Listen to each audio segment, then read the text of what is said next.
Alright everyone, welcome back to another Star Wars Galaxy of Heroes video with Fat Phil, and we're going to be talking about Merrin today. We just got the news about her. There's a few other game updates that I wanted to talk about as well. So this is just going to be like what's going on in Galaxy of Heroes, guys. So let's dive right into this video. Make sure you like and subscribe. Comment down below, guys. We're trying to hit 5,000 subscribers. You know the drill. If Wampa hits 5,000 subscribers, or if this channel hits 5,000 subscribers, Wampa hits Relic 8, guys.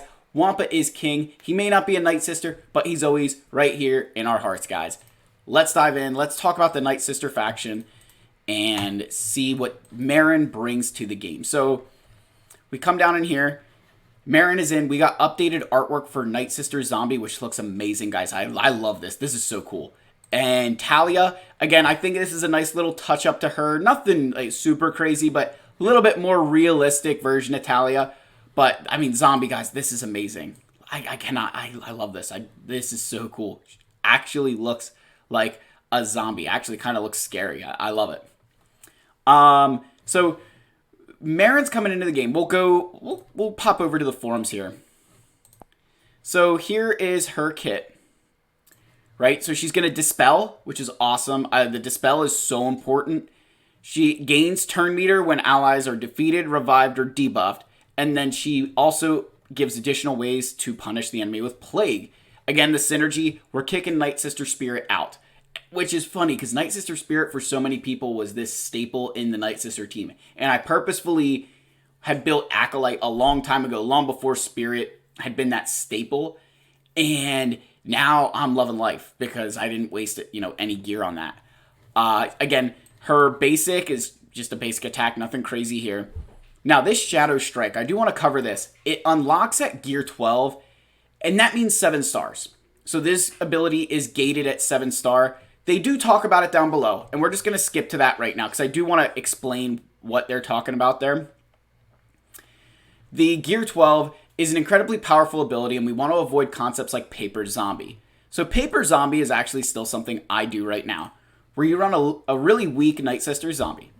And every time the enemy kills her, you're boosting your team with turn meter.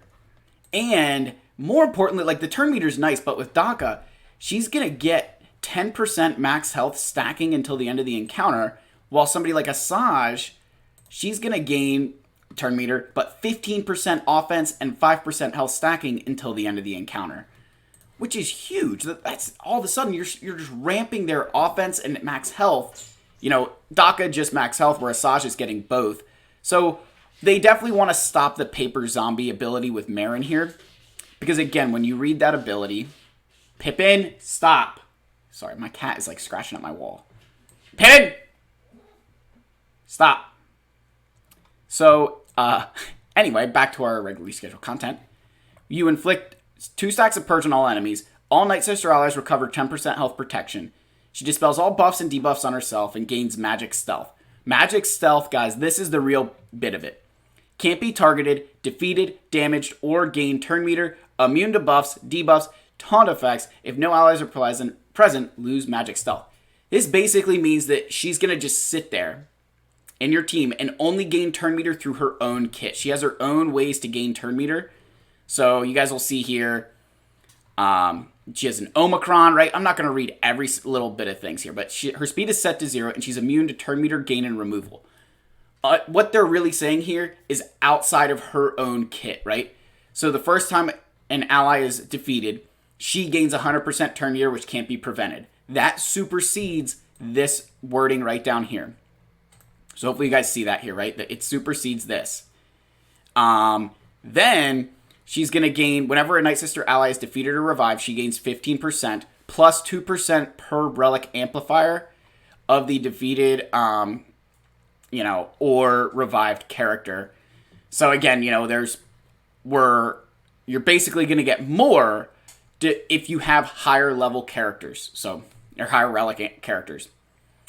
Then she's got this Vengeful Bond. Again, whenever an enemy is damaged, all Night Sister allies recover 5% protection. She's gaining turn meter. Again, it's a very strange kit. So one of the things they say, right, here's her key attributes. I like this. Plague application, protection recovery, cleanses to keep debuffs, right? And then, aids Night Sisters in weathering the storm of current counters. That's great. One of the big things is that you don't use speed mods on her, which is awesome. That's about, that is one of the biggest things in this game, is that there's so many reasons you need speed mods, and they're taking them out of her kit. Again, I'm not reading every single thing. I just wanted to highlight a few of the things I love about her kit. So protection recovery is huge, because this team did not have protection recovery. The whole, immune to turn meter basically means that you can use her in a variety of different ways, and the fact that she's going to be able to not be targeted, I really think she's a lifter in PvE more so than PvP, because they even said in the forum post, where is it at? So she's dark side because they want her to be used in Rise of the Empire with the Night Sisters, but also, where is it at? I forget if did they mention it somewhere in here or somewhere else? Oh yes, right here. Does this help with secrets? As Night Sisters have struggled with higher tiers of the secret and shadows, Merrin is intended to help players get over the hump with that team. Yes, that is huge. Whoops, I did not want to go here. Yes, there. I had downloaded this for like a day and didn't really like it, so.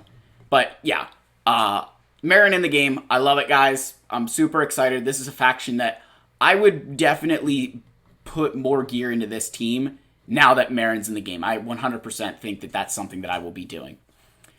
Now, there's a few other updates that we need to talk about here. So the first one is Tusken Chieftain. This just came out today in the update. He's now farmable, so I actually did this already because it's a dark side node and going to help us get tickets for Java.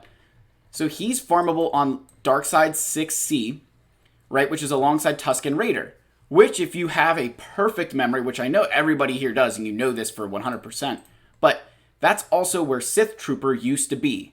But now they moved Sith Trooper onto the node with First Order Stormtrooper. This is an amazing. I cannot, oh my gosh, guys. This makes the Kylo farm that much easier. You can now do 2 birds with 1 stone on this. And this is a super easy node too. You can get both First Order Stormtrooper and Sith Trooper on the same exact node. I love this. It's about time. They've been doing a lot of this lately. I've pointed it out a bunch of times. Guys, we got to give Capital Games credit where it's due. This is a fantastic change to the game. I really think that they, and again, you think too, like for the Tuskens, they're putting them on the same node together. So, I mean, there's that too, that you can go and get your Tusken Raider and get Tusken Chieftain at the same time. Again, I love that. I think this is a fantastic change to the game, a really good update, especially the Sith Trooper, First Order Stormtrooper. That makes the Kylo farm that much simpler. It's going to allow you to do that many more hard nodes at the same time. They've really done a good job lately of making this game a lot more player friendly and trying to get you progressing faster, because I think one of the complaints that they've heard from us is there are a lot of hard nodes to farm. There 100% are a lot of hard nodes to farm. And by putting First Order Stormtrooper and Sith Trooper on the same node now, makes Kylo even easier for players to get. Again, huge fan of that, guys. Credit where it's due. I mean, seriously, I'm so excited about it. I had trouble kind of coming up with this. Yeah, just kind of lost for words. It's a great change. So one of the other things they mentioned with the Night Sister, right, with Merrin, is that she doesn't like speed, and that's also the same thing with Seer. Right, where her kit, you don't really want speed on her. And I love this concept they're doing, where they're trying to release characters where we don't need them to be blazing fast. Because I think one of the biggest issues facing new players now when you come into the game is just mods. Mods are one of the most confusing things in this game. They are so hard to obtain, and even more so, everybody wants speed. Like, every character wants to be fast. Like, even like, you think someone like General Skywalker, who's supposed to be acting as a tank, you still want speed on him. The faster he is, like, it helps you. You look at some of these other characters that you're going to be using. Who'd be another really good one that, like a Darth Malgus. When your Darth Malgus is faster, it's good for you, right? Like, there's not many characters in the game where speed is, like, not helpful. And I think by adding more of them, it's more complexity into the game. It's a lot more, for me, I think it's a lot more fun to be able to look for ways to mod those characters without speed. Like it honestly makes finding mods for them harder because all the time we're looking for speed. So it'll be interesting to see how Merrin does that in the game. But again, I mean, her kit, again, looks amazing. I don't know what Night Sisters will be able to beat with her that they can't do already. Maybe it's GAC, they're going to be getting better banners, but I think for PvE is where they're going to begin to shine. Again, the Secrets and Shadows event, but even things like Conquest is going to go easier. I mean, Galactic Challenges, who knows? There's going to be a whole laundry list of things that I think Merrin will do that they really struggle with right now. But that's the video, guys. I wanted to just cover a few of those things that kind of changed here. Again, Merrin being the biggest thing. I'm not sure when her event... Let's take a look here to see when that is coming. Let's see, is it in the...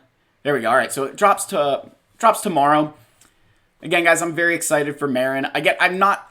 The downside with Merrin, again, she's not going to be low star viable simply because of that one ability that's like her best one.